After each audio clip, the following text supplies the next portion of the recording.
नमस्ते सभी को, मैं हूँ सृष्टि और आज हम Bhagavad Gita chapter 4 transcendental knowledge के श्लोक 31 को कवर करने वाले हैं। रोज की तरह पहले मैं संस्कृत में श्लोक को पढ़ूंगी, उसके इंग्लिश ट्रांसलेशन को देखेंगे और मीनिंग को समझेंगे। तो चलिए शुरू करते हैं। नयम लोकोस्या अयार्जनस्या कुतोन्या कुरु सत्तमा। O best of the Kuru dynasty, without sacrifice, one can never live happily on this planet or in this life.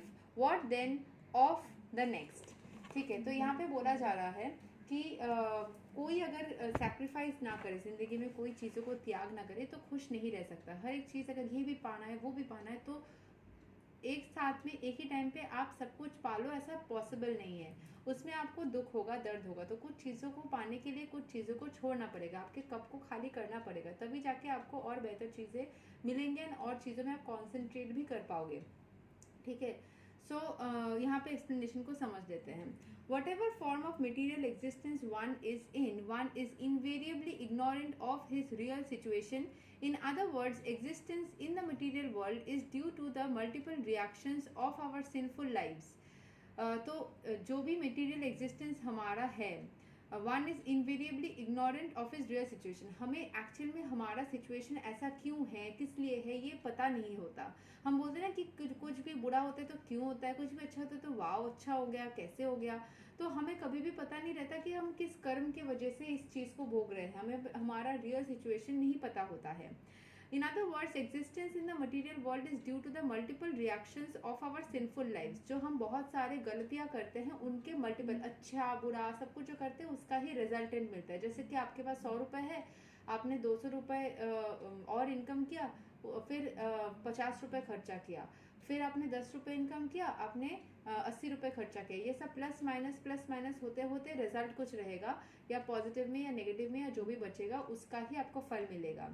So similarly ignorance is the cause of sinful life. अगर आप बहुत ज़्यादा पाप करते हो तो इसीलिए आपको ज्ञान नहीं रहता, एंड ये वाला ज़िंदगी में हमें बहुत कुछ चीज़ें पता नहीं रहता. And sinful life is the cause of one's dragging on the material existence. Material world में रहने के कारण ही हम बहुत सारी चीज़ें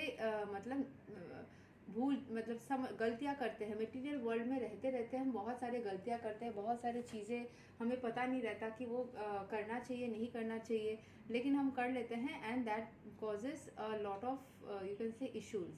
The human form of life is the only loophole by which one may get out of this entanglement. अगर आप ह्यूमन फॉर्म ऑफ लाइफ में हो तो आपके पास एक चांस, एक पॉसिबिलिटी है कि आप इस एंटेंगलमेंट से निकल सकते हो. Animals and plants don't have that chance. Plants का मैं नहीं बता सकती, बट एनिमल्स के पास में चांस कहाँ रहता है.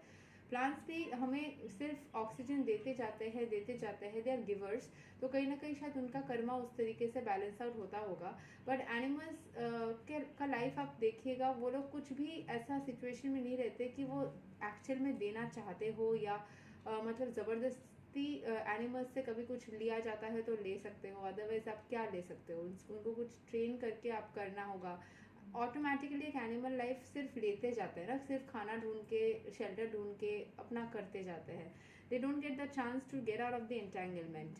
The Vedas therefore give us a chance for escape by pointing out the paths of religion, economic comfort, regulated sense gratification, and at last the means to get out of the miserable condition entirely.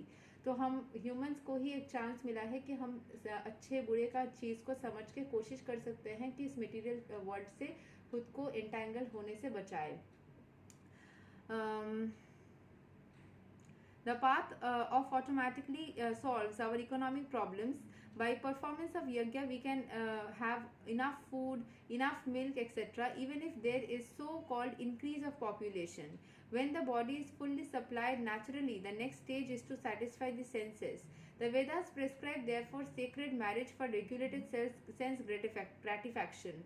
Thereby one is कभी ज़्यादातर शादियाँ क्यों टूटती है. मैंने किसी से सुना था, मेरे एक दोस्त से, उन्होंने भी बोला था कि उनकी शादी टूट रही है. तो उन्होंने बोला था कि ज़्यादातर शादियाँ टूटती है क्योंकि दोनों एक दूसरे से खुश नहीं है, सेटिस्फाई नहीं. एक को ज़्यादा कंफर्ट चाहिए तो एक दे नहीं सकता, एक ज़्यादा देना चाहता है तो दूसरा लेना नहीं चाहता. So whenever there is a disbalance, तभी ये चीज़ होता है ना. जितना आप ज़रूरी है एक मैरिटल लाइफ में एक दूसरे के साथ वक्त गुजारना, उतना गुजारो। बाकी अपने वे ऑफ लिविंग में भी आपको अपने ऊपर भी ध्यान देना है। आपको रिलीजियस एक्टिविटीज़ है, आपका खुद का प्रोफेशन है, आपका खुद का टेक केयर भी करना है, फैमिली के बाकी मेंबर्स को भी समय देना है। So you have a lot of things to be on your plate. तो आपको सब कुछ मेंटेन करना है। इफ़ यू ओनली वांट कि आपके जो स्पाउस है वो सिर्फ आपके ऊपर कॉन्सेंट्रेटेड रहे, या फिर आप सिर्फ उनको ही देने जाओगे, तो दोनों में ही डिसबैलेंस क्रिएट होगा। सो यू डोंट, अगर कोई एक रिश्ते में बहुत ज़्यादा एक दूसरे से चाहने की, पाने की इच्छा रहती है, तो उसमें भी प्रॉब्लम्स होती है। So sacred marriage for regulated sense gratification, जो मन की भी इच्छा होती है किसी से कुछ प्राप्त करने की, सो वो भी आपकी कंट्रोल हो जाएगी, तो प्रॉब्लम्स कम हो जाएगी। thereby one is gradually elevated to the platform of release from the material bondage and the highest। एक मैरिज या फिर एक पार्टनर के साथ में रिश्ता जो होता है, उससे निकलना ही सबसे बड़ा एक काम होता है। उससे अगर आप उस बॉन्डेज से निकल गए ना, तो बाकी सब बहुत आसान हो जाता है। So, and the highest perfection of liberated life is to associate with the Supreme Lord. Perfection is achieved by performance of the yajna, sacrifice, as described above.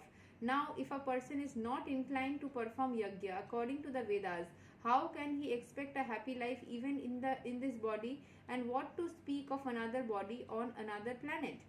There are different grades of material comforts in different heavenly planets, and in all cases there is immense happiness for persons engaged in different kinds of yajna. But the highest kind of happiness that a man can achieve is to be promoted to the spiritual planets by practice of Krishna consciousness. A life of Krishna consciousness is therefore the solution to all the problems of material existence। बस अब कृष्ण का नाम लेते रहो, बाकी उनके ऊपर छोड़ दो, बाकी जो भी हैंडल करना होगा ना वो कर लेंगे। This is something which I have experienced in my life. अगर आपके कोई मटेरियल इच्छाएं भी है ना, उनको भी पूर्ण करने का काम कृष्ण खुद करेंगे, अगर आप उनके ऊपर इन्वेस्टेड रहोगे। कृष्ण के ऊपर मतलब आप ब्लाइंडली फेथ रख सकते हो कि आपके सारे विशेष वो पूरी कर देंगे। कोई विश पूरी नहीं हो सकती, ऐसा होता नहीं है। एंड कोई चीज़ हो नहीं सकती तो आपके मन में शायद जागृत ही नहीं होगी। आपके मन में जागृत हुई है मतलब वो पूर्ण होनी है, इसीलिए जागृत हुई है। ठीक है। सो अपने ऊपर बिलीफ रखिए, ईश्वर के ऊपर बिलीफ रखिए, एंड बस ईश्वर के नाम लेके आगे बढ़ते रहिए, सब कुछ ऑटोमेटिकली अच्छा होना ही है। Thank you so much. Hare Krishna. अगले वीडियो में हम मिलेंगे जहाँ पे हम श्लोक 32 को कवर करेंगे, चैप्टर 4 का। तब तक के लिए राधे राधे, जय श्री राम।